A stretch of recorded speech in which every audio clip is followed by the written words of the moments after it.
lixeira diagnose o que consideres oportuno sobre o tema do galego e posibles solucións de tipo administrativo, legal, de todo orden, para corregir esa deriva que estamos tendo no galego.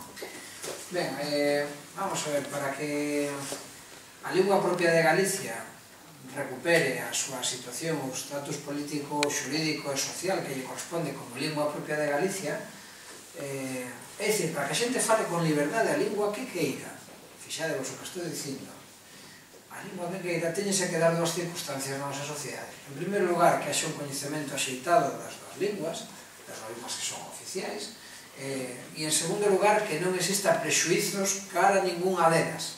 E isto é máis importante que o primeiro, fixadevos ben, na opinión política de Marea e na opinión personal miña que coinciden 100%, non?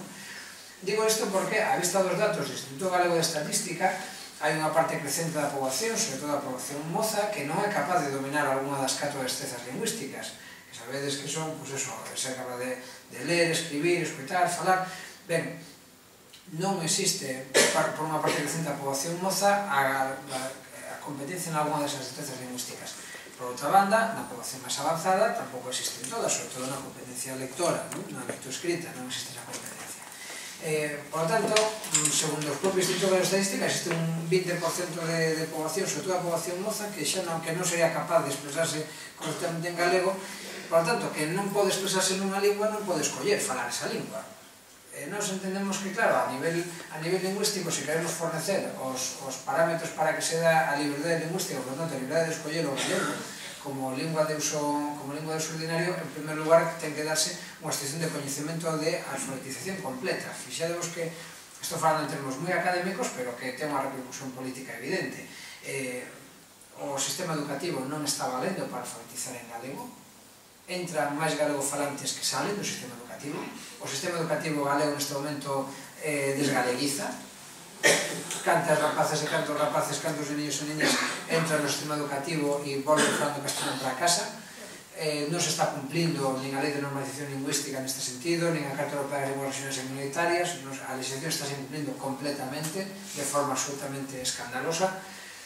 Por tanto, nin o sistema educativo está valendo para iso, nin tampouco o sistema de subvencións que a Xunta de Galicia utiliza para repartir partidariamente os medios de comunicación. 1,5 millón de euros se reparte os medios de comunicación anualmente, en teoría, para fomentar a normalización lingüística, fomentar o uso dos medios de comunicación. Agora facede un exercicio mental. Pensade cantos medios de comunicación escrita teñen a súa portada en galego. Cantos medios de comunicación escrita cuxa cabeceira debe o nome propio do país teñen titulares en galego de forma ordinaria, que son paradóxicamente os que teñen un nivel máis alto de subvención precisamente por fomentar o uso do galego. O uso do galego na escrita non se fomenta porque haxe un suplemento que fale de vacas, a ver se falamos claro, nin tampouco porque haxe un suplemento que fale de poesía.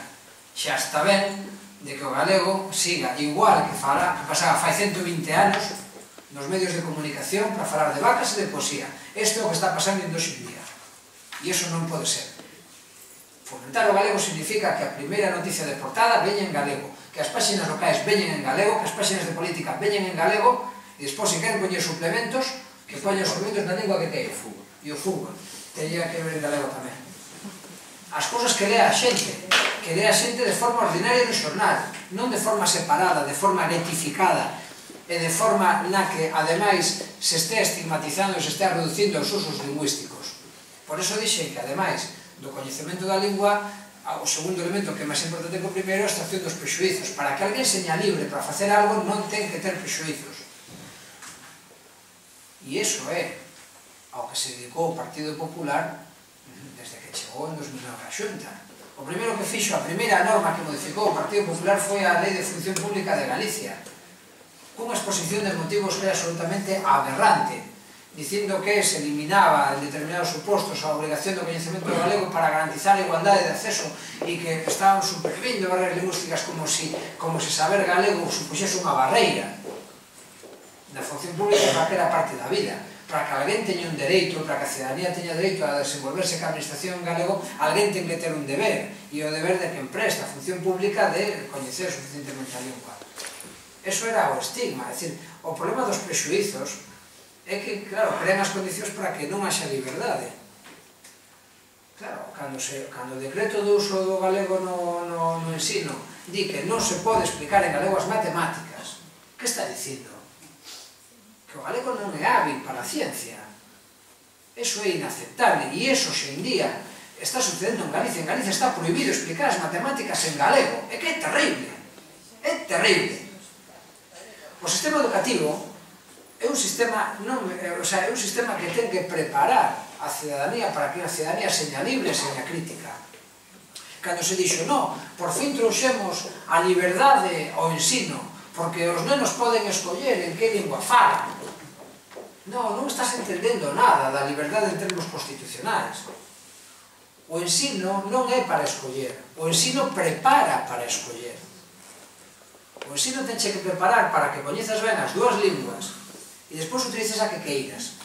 O ensino tenche que aprender que ninguna desas linguas é inhábil para a ciencia, ninguna delas é inhábil para a saúde, ninguna delas é inhábil para comunicarte na vida ordinaria. E despois tú escollo o que queiras, pero tens que seguir sin prexuizos. O que estamos facendo desde o punto de vista institucional é inculcar prexuizos a nosa xente moza para que non fale o galego. E iso tense que saber, tense que decirse, claro, esa posición política de Marea. Por iso nos reclamamos a volta o consenso do plano de normalización lingüística do ano 2004, avalado por todas as forzas políticas parlamentarias, polo Partido Popular, onde, en termos de racionalidade de calquera país avanzado onde existe unha lingua minorizada e na que non minoritaria, se volva a termos de restauración da normalidade lingüística.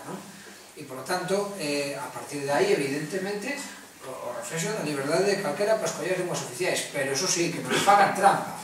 A situación de partida, e con isto remato, entre as dúas linguas, na sociedade, no prestixio social, na capacidade de uso, é diferente. O punto de partida do galego con relación ao castelán, no momento de implantación da oficialidade lingüística, non era idéntico, era diferente. Era inferior ao galego do castelán. Por lo tanto, a aplicación de políticas supostamente igualitarias ás dúas linguas nunca permitirá alcanzar a unha e outra a mesma posición social e a mesma posición de prestixio.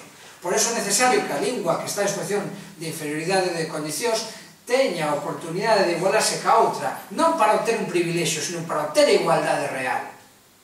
Este é o mesmo discurso, o discurso de igualdade mediante a discriminación positiva, mediante o discurso de igualdade que ten que imperar en todos os ámbitos da vida, tamén no ámbito lingüístico. E iso é o compromiso político de Marea. Iso nos leva a rexeitar o actual decreto do plurilingüismo, nos leva a rexeitar a exclusión que se fai en moitísimos documentos, tanto na actividade escrita como na propia actividade oral do que fai a Xunta de Galicia, as políticas de falta de apoio ao sector audiovisual, a merma do investimento en cultura durante todos estes anos, os golpes que se ten infringido a cultura material e inmaterial mediante a creación dese mamotreto, desa pirámide de despilfarro que é a Cidade da Cultura de Galicia.